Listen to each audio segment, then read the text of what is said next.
누군가의 미소를 보고 심장이 뛴 적 있나요? 분명 나를 보며 웃었고, 눈도 마주쳤고, 대화할 때 몸도 살짝 기울였는데, 그래서 용기를 냈다가 돌아온 건 나는 그냥 친절했을 뿐인데, 라는 말이었던 적 반대로 있을 겁니다. 분명히 신호를 보냈는데 상대는 아무것도 눈치채지 못하고, 한참 뒤에야, 그때 그게 플러팅이었어. 라고 말하는 상황. 이상한 건 이 혼란이 경험이 쌓인다고 해서 줄어들지 않는다는 겁니다. 20살 때도 헷갈렸고, 30이 넘어도 40이 되어도 똑같이 헷갈립니다. 이건 눈치가 없어서가 아닙니다. 오늘 이야기를 듣고 나면 왜 그렇게 헷갈렸는지, 왜 그 착각이 반복되었는지, 그리고 왜 그게 사실은 너무나 당연한 일이었는지를 이해하게 됩니다. 친절과 플러팅이 구분이 안 되는 이유는 단순합니다. 두 행동이 쓰는 신호가 거의 같기 때문입니다. 미소, 눈맞춤, 몸을 기울이는 자세, 상대의 이야기에 고개를 끄덕이는 것. 이 모든 행동은 호감의 표현이기도 하지만 동시에 기본적인 사회적 예의이기도 합니다. 마치 같은 단어가 문맥에 따라 완전히 다른 뜻이 되는 것처럼 같은 미소가 어떤 사람에게는 당신이 좋다이고 어떤 사람에게는 반갑습니다입니다. 문제는 신호가 아니라 해석입니다. 그리고 우리는 그 해석에 생각보다 훨씬 서투릅니다. 캔자스 대학 연구팀이 이걸 실험으로 증명했습니다. 처음 만난 남녀를 짝지어 대화를 시키고 끝난 뒤 각자에게 물었습니다. 상대가 플러팅했다고 느꼈느냐고. 상대가 실제로 플러팅했을 때 그걸 정확히 알아챈 비율은 고작 28%였습니다. 4번 중 3번은 플러팅이 공중에서 사라진 겁니다. 특히 여성이 남성의 플러팅을 알아차린 비율은 18%에 불과했습니다. 그러니까 우리는 생각보다 훨씬 많은 신호를 놓치고 살고 있습니다. 그 사람이 둔해서가 아닙니다. 그냥 친절한 거겠지라고 판단하는 쪽이 망신당할 위험이 없으니까 내가 자동으로 상대의 관심 신호를 깎아내리는 겁니다. 기대했다가 아닌 것보다 모른 척하는 게 자존심에 더 안전하니까요. 그래서 수많은 관심이 그냥 친절로 묻힙니다. 그런데 반대 방향의 착각도 있습니다. 상대의 관심이 실제보다 더 크다고 믿어버리는 경향. 심리학에서는 이것을 성적 과잉지각 편향이라고 부르는데 쉽게 말하면 관심 부풀리기 본능입니다. 텍사스 대학의 해슬턴과 버스 교수는 이걸 이렇게 설명합니다. 나에게 관심 있는 사람을 그냥 지나치는 것과 관심 없는 사람에게 괜히 다가가는 것. 이 두 실수 중 뇌는 기회를 놓치는 쪽을 더 큰 손해로 봅니다. 관심 없는 사람에게 접근했다가 거절당하면 잠깐 민망하지만 진짜 관심 있는 사람을 그냥 지나치면 가능성 자체가 사라지니까요. 그래서 뇌는 상대의 친절을 호감 쪽으로 살짝 부풀려서 읽습니다. 같은 행동인데 우리는 다르게 받아들입니다. 이건 의지의 문제가 아니라 뇌의 기본 세팅입니다. 여기에 확증 편향이 더해지면 착각은 더 단단해집니다. 확증 편향이란 자기가 믿고 싶은 것에 맞는 증거만 골라서 보는 심리적 경향인데, 예를 들어 누군가를 좋아하기 시작하면 눈이 마주친 것, 내 말에 웃어준 것, 먼저 인사한 것을 전부 나를 좋아하는 증거로 수집합니다. 반면에 상대가 다른 사람에게도 똑같이 웃고 똑같이 친절한 장면은 눈에 들어오지 않습니다. 뇌가 자동으로 걸러버립니다. 그래서 나중에 나한테만 그런 게 아니었구나 라고 깨달았을 때 그 충격이 큰 겁니다. 우리는 속은 게 아니라 보고 싶은 것만 본 겁니다. 그래서 이 착각은 반복됩니다. 상대가 바뀌어도 나이가 들어도 같은 구조가 작동하는 한같은 실수를 하게 됩니다. 같은 행동도 문화에 따라 의미가 완전히 달라집니다. 서양에서는 처음 만난 사이에도 가볍게 포옹하지만 한국에서 처음 만난 사람이 팔을 잡으면 그건 굉장히 강한 신호로 읽힙니다.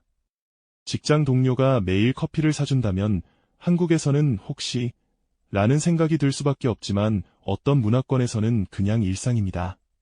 기준선이 다르니 오해의 방향도 다릅니다. 성별에 따른 차이도 큰데 남성은 상대의 관심을 과대평가하고 여성은 과소평가하는 경향이 있습니다. 노르웨이처럼 성평등 지수가 높은 나라에서 실험을 다시 해봐도 이 편향은 그대로였습니다. 결혼정보회사 조사에서도 한국 남녀 10명 중 8명이 내 행동 때문에 상대가 착각한 적이 있다고 답했습니다. 누구나 착각의 가해자이자 동시에 피해자입니다. 우리는 오해하고 오해받고 그러면서도 매번 같은 자리에서 다시 헷갈립니다. 그럼 정말 구분할 방법은 없는 걸까요? 완벽하진 않지만 심리학이 발견한 미세한 차이들이 있습니다.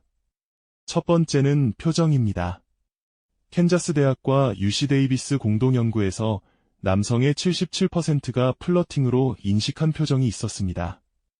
고개를 살짝 옆으로 기울이고 약간 아래로 숙이면서 눈은 상대를 정면으로 보고 미소는 너무 크지도 작지도 않게 짓는 것.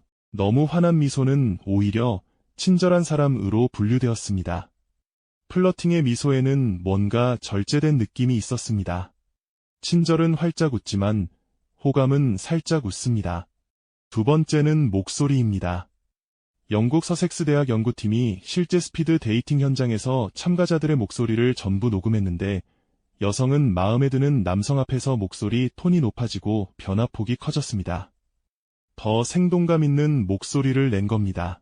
남성은 반대로 마음에 드는 여성 앞에서 목소리가 낮아졌습니다. 본인도 모르게 바뀐 겁니다. 평균 변화폭은 약 20Hz로 사람이 충분히 감지할 수 있는 차이입니다. 누군가와 대화할 때 상대의 목소리가 평소와 조금 다르게 느껴진 적이 있다면 그건 우연이 아니었을 수 있습니다. 목소리는 생각보다 훨씬 솔직합니다. 세 번째는 눈맞춤의 길이입니다. 사람이 편안하게 느끼는 눈맞춤은 평균 3.2초입니다. 친절한 사람은 적절한 타이밍에 시선을 돌리지만 호감이 있는 사람은 그 시선을 조금 더 붙들고 있습니다. 0.5초, 길어야 1초 정도의 차이. 아주 미세하지만 우리 뇌는 이걸 감지합니다. 다만 그걸 감지하면서도 착각일 수 있으니까 라고 스스로 지워버리는 게 문제입니다. 느낌은 맞았는데 머리가 부정하는 겁니다. 네 번째는 일관성인데 사실 이것이 가장 중요합니다. 친절한 사람은 누구에게나 비슷한 수준의 호의를 보입니다. 하지만 플러팅은 특정 대상에게 집중됩니다. 같은 자리에 여러 사람이 있을 때 유독 나에게만 눈이 더 자주 오고 나에게만 대화가 더 길고 나에게만 질문이 더 많다면 한 번의 신호는 아무 의미가 없을 수 있지만 같은 방향의 신호가 반복되면 그건 패턴이 됩니다. 패턴은 착각이 아닙니다. 여기까지 듣고 나면 한 가지가 분명해집니다. 친절과 플러팅 사이에서 혼란을 느끼는 건 어리석은 게 아니라는 것. 내가 원래 그렇게 작동하고 있고 문화가 그 혼란을 더 복잡하게 만들고 성별에 따라 착각의 방향마저 다릅니다.